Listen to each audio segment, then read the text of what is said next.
Els grups municipals de Convergència i Unió, Esquerra Republicana de Catalunya i Iniciativa Entesa per Tortosa a l'Ajuntament tortosí han escoltat la petició de la plataforma d'afectats per la hipoteca perquè lluiten contra l'existència de pisos propietats d'entitats financeres que es troben permanentment desocupats. El ple d'aquest dilluns aprovarà una moció per crear un reglament que permeta sancionar els bancs i caixes que tinguen immobles buits durant llargs períodes amb vista a fer que entren en el mercat de lloguer o de venda a preus més assequibles.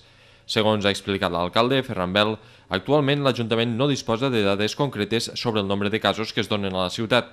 Això sí, ha afegit que aquesta no és l'única qüestió que els preocupa en aquest sentit, ja que en algunes ocasions aquests pisos buits són ocupats il·legalment i provoquen greus problemes de convivència davant la passivitat de les entitats propietàries.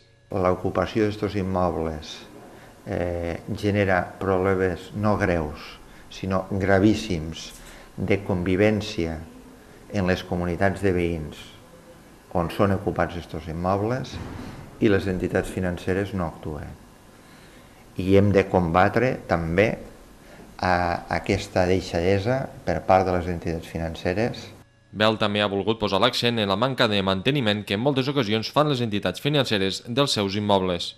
La setmana passada vaig enviar a executiva algunes multes per mal estat de conservació d'edificis a Tortosa o per actuacions en l'àmbit urbanístic.